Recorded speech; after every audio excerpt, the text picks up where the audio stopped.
별을 노래하는 마음으로 모든 죽어가는 것을 사랑해야지.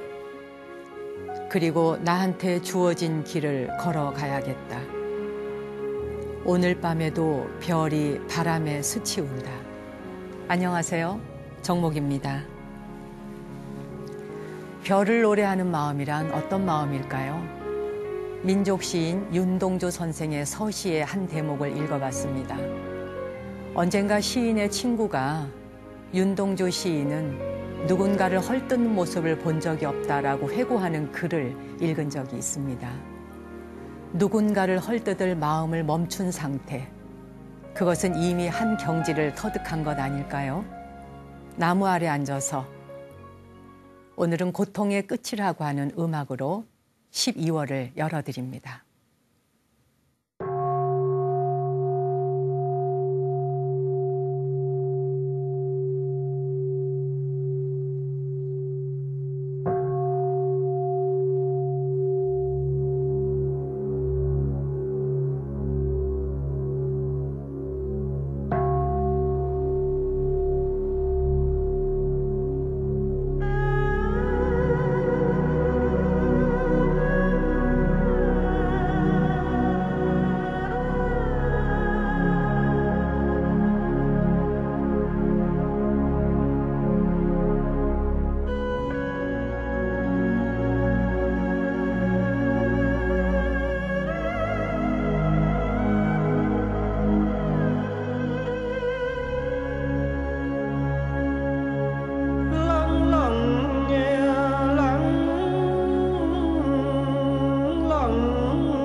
hơi thở nương chuông về chân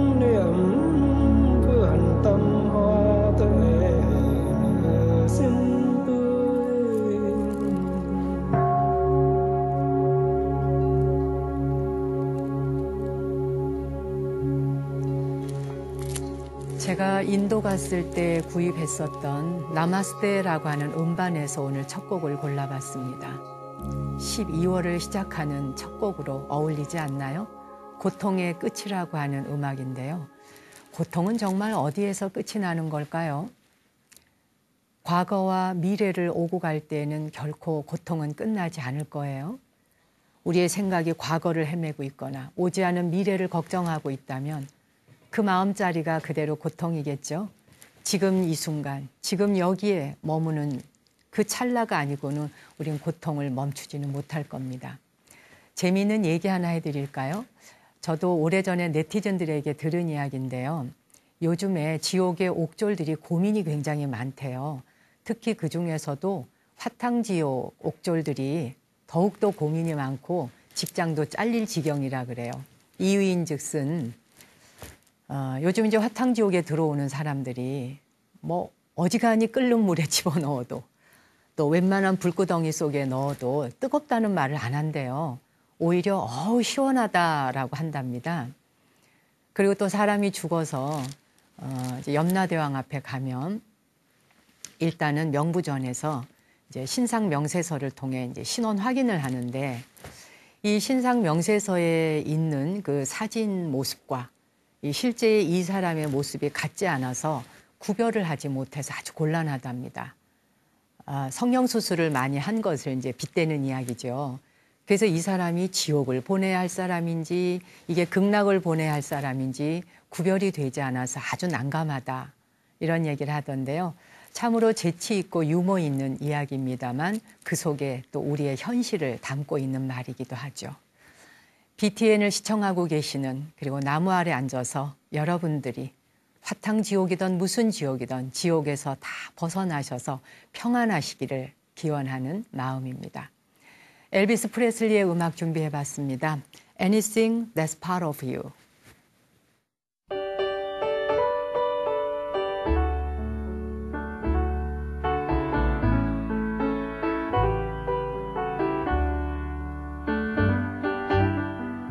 I memorize the note you send. Go all the places that we went. I seem to search the whole day through for anything that's part of you. I kept a ribbon from your hair, a breath of perfume lingers there. It helps to cheer me when I'm blue. Anything that's part of you. Oh, how it hurts to miss you so when I know you don't love me anymore. To go on needing you, knowing you don't need me. No reason left for me to live. What can I take? What can I give? When I'd give all of someone new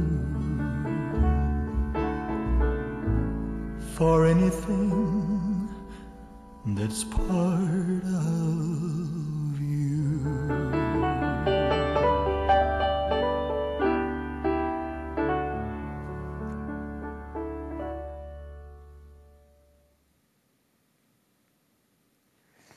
요즘의 20, 30대는 아마 이런 노래를 잘 기억을 못하거나 못 들어봤다 하는 분들도 계실 듯해요.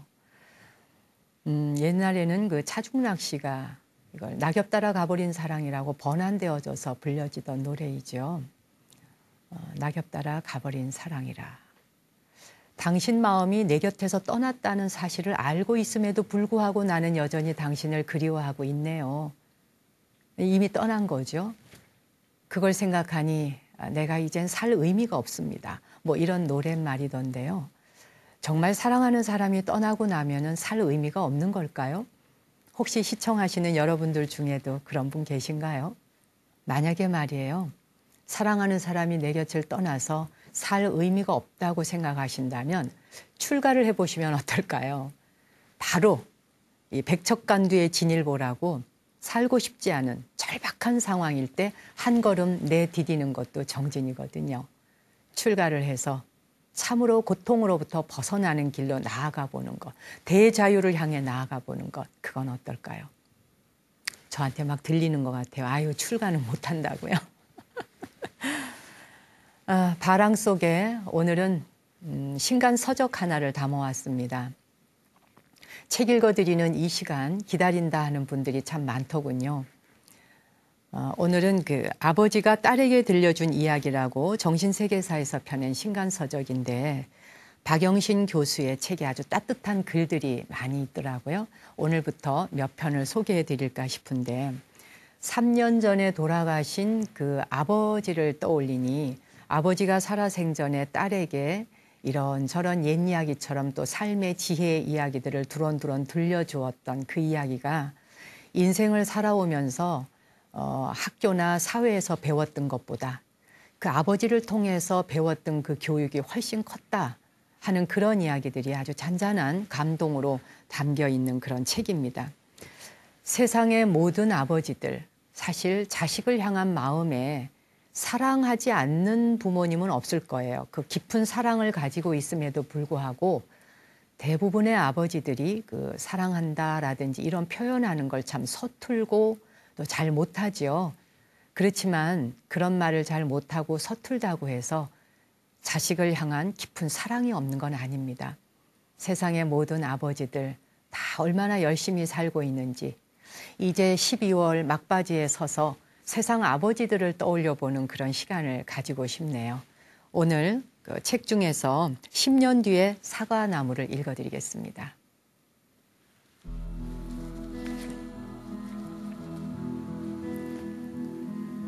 과수원에 갔더니 사과가 몇 박스 나오는 큰 사과나무들이 베어져 있었다.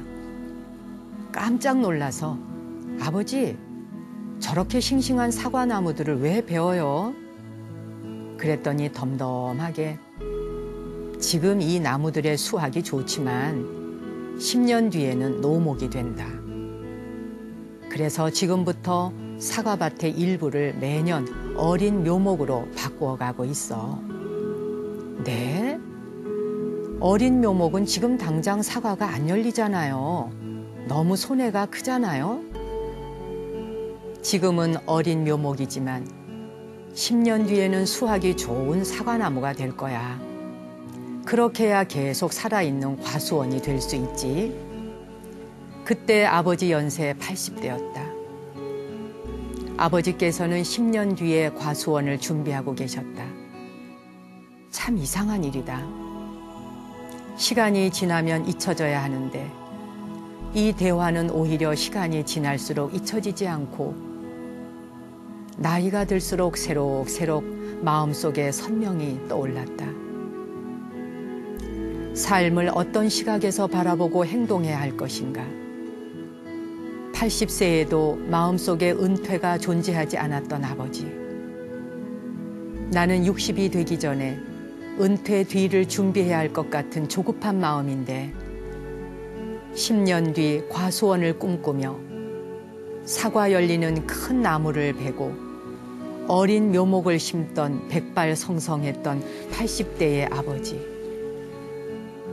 앞으로 나는 살아가면서 아버지처럼 지금 사과가 주렁주렁 달리고 있는 큰 나무를 베어낼 용기가 있는가? 어린 묘목을 심으며 10년 뒤에 달릴 사과를 꿈꾸는 비전이 있는가? 90대 넘어 인생의 마지막까지 혼신을 다할 열정이 있는가? 모든 것을 하늘에 맡기고 최선을 다하는 겸손과 지혜가 있는가?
A Love Idea.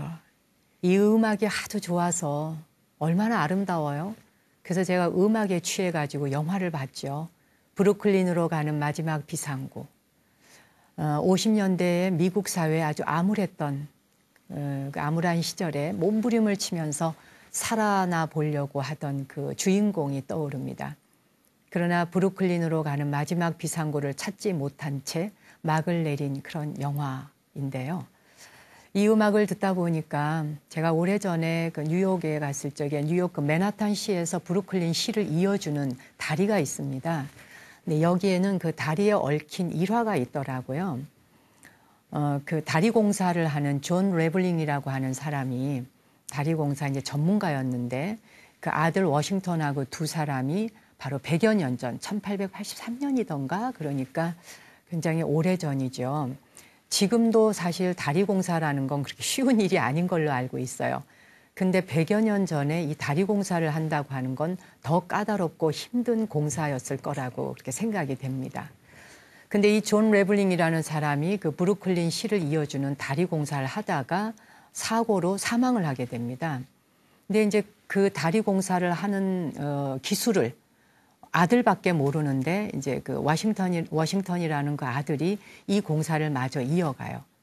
그런데 이게 무슨 운명의 장난인지 그 아들마저도 식물인간이 됩니다. 근데 식물인간이 됐다가 어떻게 이렇게 손가락을 까딱까딱 움직이는 기능까지는 하게 돼요. 그래서 그 손가락 까딱까딱 하는 걸로써 그 글 받아 써서 말하자면 이제 시공을 그대로 한 거죠. 설계 도면을 그리고 시공을 해서 브루클린 그 다리를 완공을 시켰는데 놀라운 사실은 이 손가락 까딱거리는 걸로 받아 써서 시공하게 된 그 다리를 완공하는 데 13년이 걸렸다는 사실이에요. 이 BTN을 혹시 뉴욕이나 뉴욕의 인근 뉴저지라든지 그쪽 지역에서 이 방송을 보고 계시는 분들이 계시다면 그리고 1년의 이제 막바지에 서서 내가 살아온 날의 삶이 참 뭔가 공허하다 이런 생각이 드시는 분이라면 뉴욕에서 가까운 그 브루클린 다리가 있는 쪽을 한번 나가 보셨으면 해요. 저도 일부러 그 다리를 지하철을 타고 가봤던 적이 있는데 그 다리를 건너면서 인간의 의지와 한계라는 게 무엇일까 한번 생각해 보게 됩니다. 맨하튼과 브루클린 시를 이어주는 다리가 단순히 물리적으로만 이어주는 것이 아니라 마음과 마음을 이어주는 것이 다리 아니겠습니까? 그렇게 끊어진 마음을 또 이어주고 그 다리를 건너면서 13년 동안 식물인간으로 누워 있으면서 손가락 까딱거리면서 시공과 설계를 할 수 있도록 도왔던 그 아들 워싱턴을 떠올리며 그 다리를 한번 건너가 보십시오. 아마도 그 다리를 건너는 순간 내 인생이 공허하고 살 가치가 없어 라는 그런 생각 하나쯤은 그 다리에 그저 툭 버릴 수도 있지 않을까요?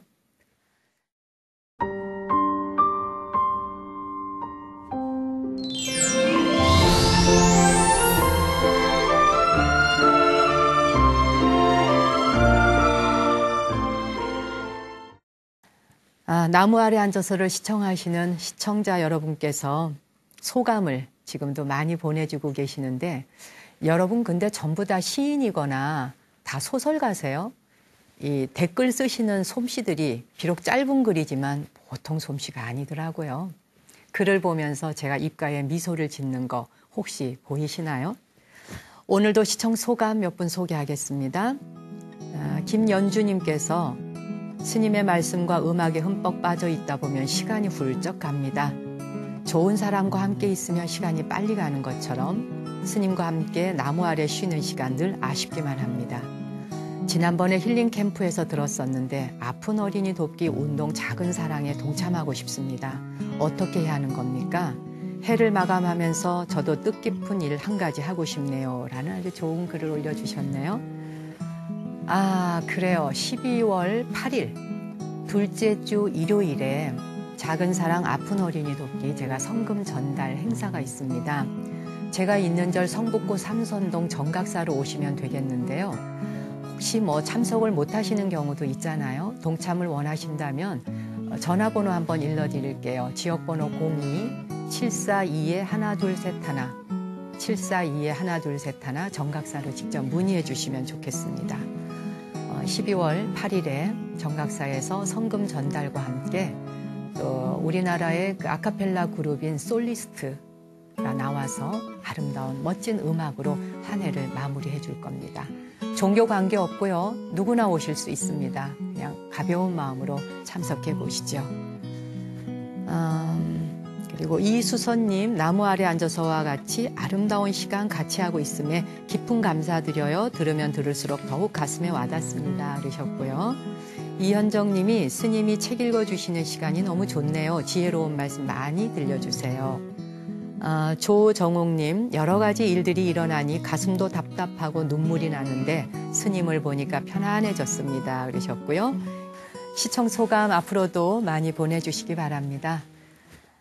나무 아래 앉아서 홈페이지로 도착하는 여러분들의 소감 한 분 한 분 성함을 볼 때마다 제가 마음으로 얼마나 귀하게 생각하는지 느껴지시죠? 오늘은 손편지로 사연을 보내주신 분 사연 소개하겠습니다.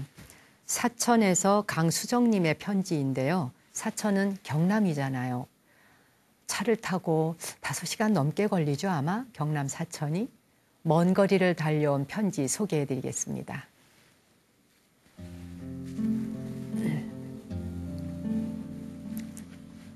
스님, 안녕하세요. 나무 아래 앉아서 듣기만 해도 기쁨이 솟아납니다. 평소에 저는 항상 나무 같은 사람이 되자고 마음먹었습니다. 한 그루의 나무는 서 있는 것만으로도 그늘이 되어 남에게 이로움을 주고 산소를 뿜어 공기를 정화시키고 또 날마다 그곳에 있다는 믿음을 줍니다. 자신보다 남을 먼저 생각하는 나무 같은 삶. 정말 멋지지 않나요? 저는 불교를 접한 지 2년 조금 넘었습니다. 처음엔 기도할 기운이 하나도 없어서 염불하는 것조차 힘들어 헤매곤 했습니다. 방송을 보면서 법문도 듣고 예불 올리고 천수경과 다란이 기도를 읽으며 참선도 조금씩 했습니다. 이런 것 저런 것 조금씩 하다 보니 지금은 많이 좋아졌습니다. 제 일과는 부처님 살아있어서 감사합니다로 시작합니다.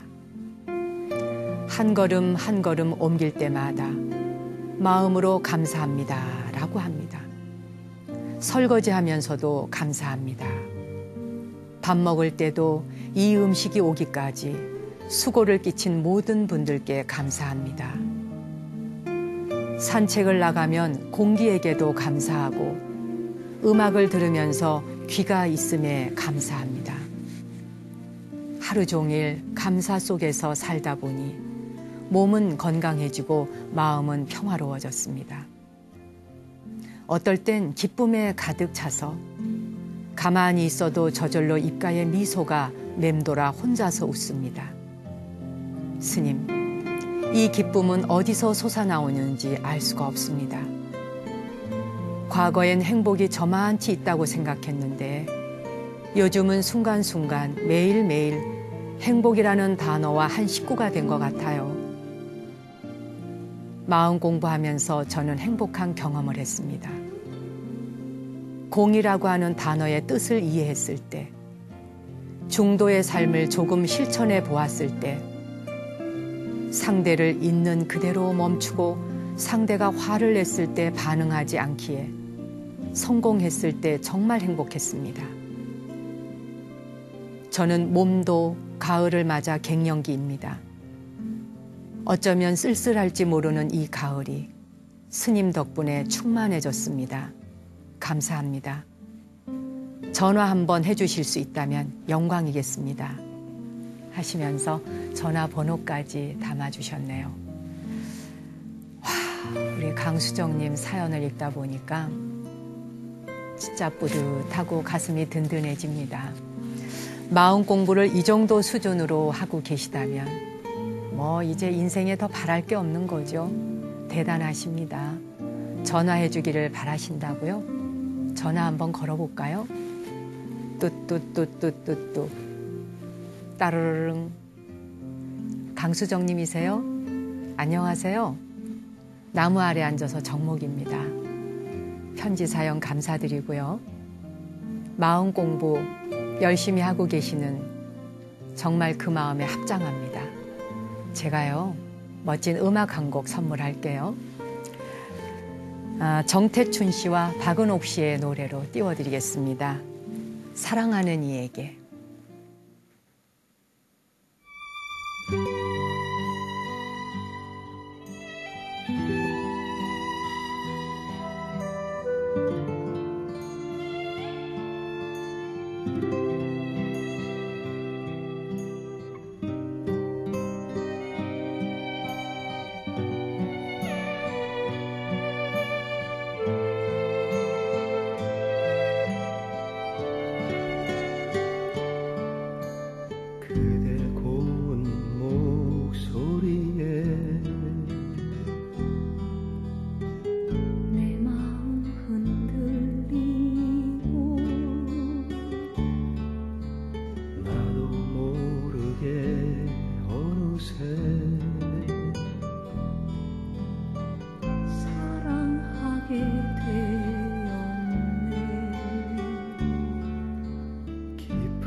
말없이 와서 내 온 마음을 사로잡네.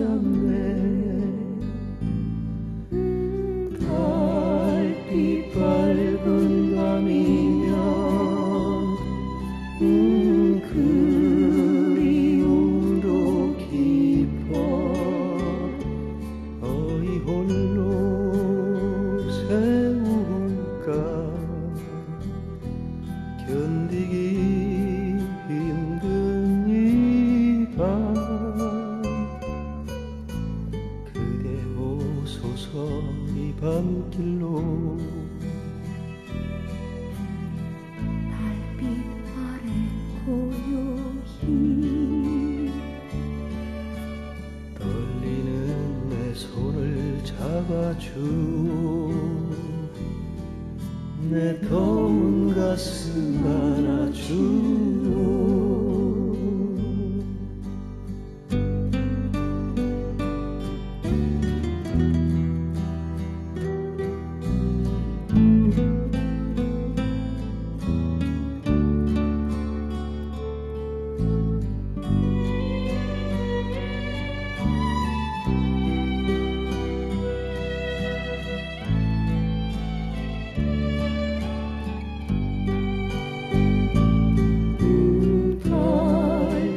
밝은 밤이면 그리움도 깊어. 어이 홀로 세울까.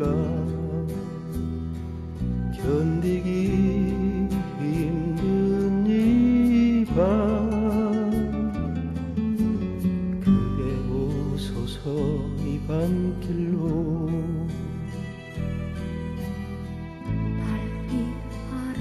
고요히 떨리는 내 손을 잡아주오. 내 더운 가슴 안아주오. 떨리는 내 손을 잡아주오. 내 더운 가슴 안아주오.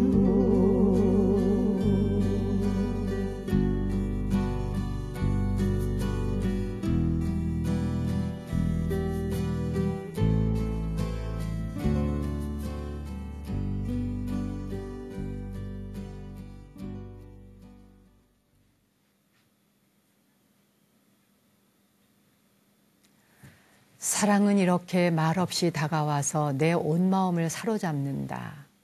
노래 가사가 한편의 시이죠. 사랑하는 이에게 정태춘, 박은옥 부부의 듀엣으로 들어봤습니다. 그나저나 이제 김장들을 다 담으셨나요?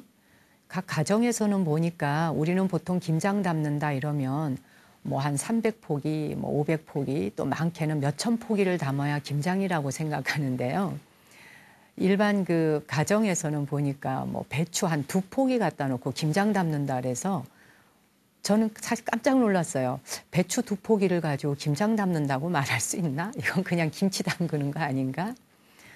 예전에는 김장을 일반 식구가 없는 가정에서도 한 30포기 정도는 담아서 겨울을 났다고 봐야죠. 뭐 겨울이라고 해봐야 먹을거리가 거의 김치밖에 없으니까 뭐 무김치, 배추김치 또는 깍두기 뭐 여러 가지 종류의 그 다양한 김치거리가 겨울 밥상을 다 차지했습니다만 요즘은 뭐 허기는 식구가 2, 3 이렇게 사는데 많은 김치를 담아 놓아도 보관할 때도 마땅치 않을 테고 그러니까 뭐 2포기, 3포기 김장 담아서 뭐 필요하면 또 담고 그렇게 드시더라고요. 먹거리가 풍성해진 것만큼 이제는 김장을 담는 풍속도 달라진 것 같습니다. 그래도 절집안은 여전히 몇천 포기, 몇백 포기 담는 것이 다반사입니다. 절집안에서 겨울에 가장 먹거리로 김치를 빼고 나면 사실 없거든요. 지난번에 불영사에서 이룬 스님이 김장을 담아서 저에게 한 항아리를 아주 푸짐하게 보내주셨어요. 서울까지.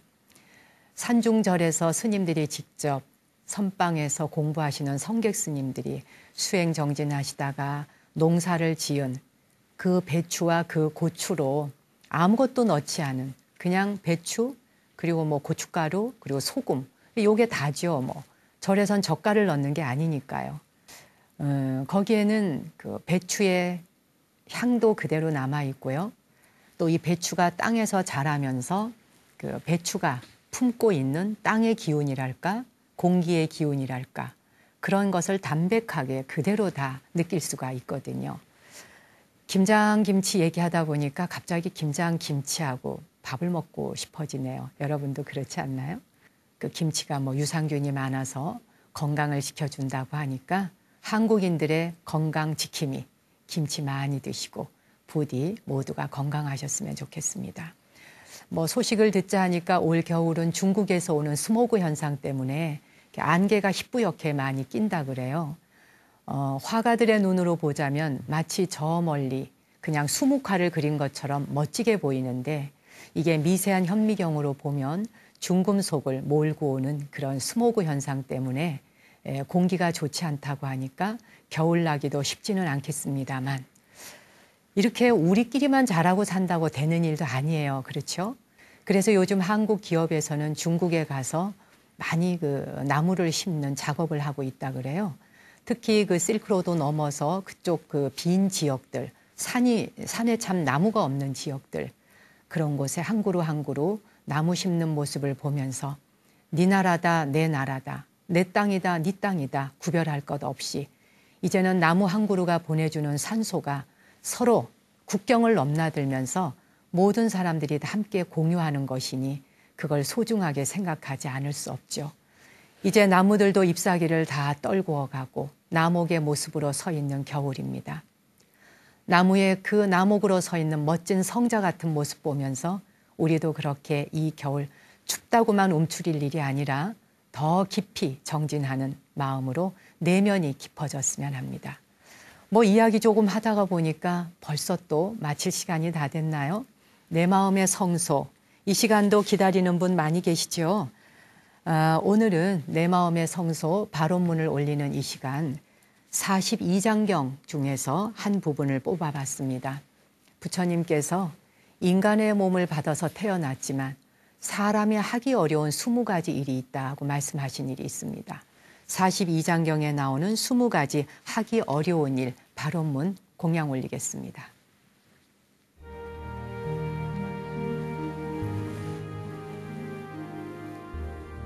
부처님께서 말씀하셨다. 사람에게는 20가지의 하기 어려운 일들이 있다. 첫 번째, 가난한 자가 보시하기 어렵고 두 번째, 힘있고 부유한 자가 도를 배우기 어려우며.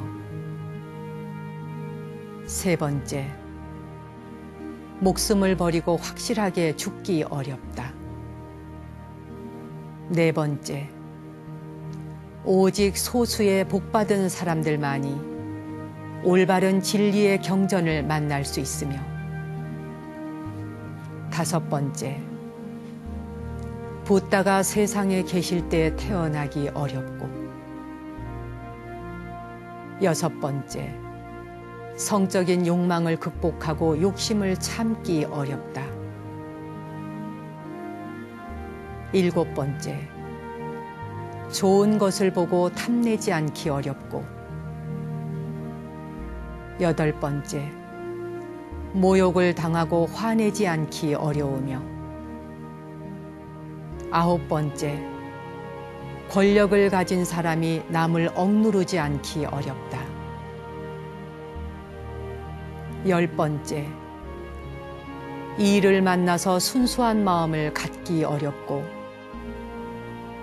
11번째, 널리 배우고 연구하기 어려우며. 12번째, 암한심을 소멸하기 어렵다.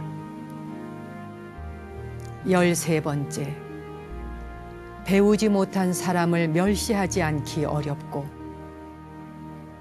14번째, 모든 존재에게 마음을 평등하게 가지기 어려우며.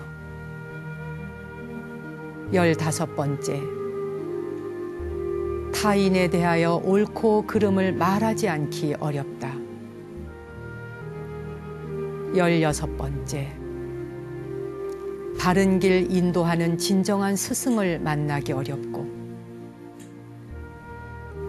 17번째, 깨달음을 얻고도 도를 실행하기 어려우며.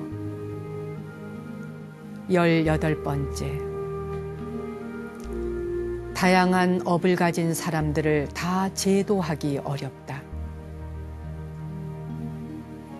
19번째, 항상 자기 자신의 주인으로 존재하기 어렵고. 20번째, 붓다의 길을 완전히 이해하기 어렵다. 20가지 하나하나를 다 가슴에 새겨보니 정말 어렵지 않은 것이 없군요. 하지만 이 가운데 어느 것 한 가지라도 마음에 새겨보십시오. 저는 이 글을 읽다 문득 15번째, 타인에 대하여 옳고 그름을 말하지 않기 어렵다. 정말 가슴에 와닿는 말씀입니다. 20가지 중에 단 한 가지만이라도 마음에 새기고 그것으로 한 주를 살아보셨으면 합니다. 당신과 내 안에 신성한 빛, 거룩한 불성에 경배 올리며 저는 이 시간 마칩니다. 다음 주에 뵙겠습니다. 감사합니다.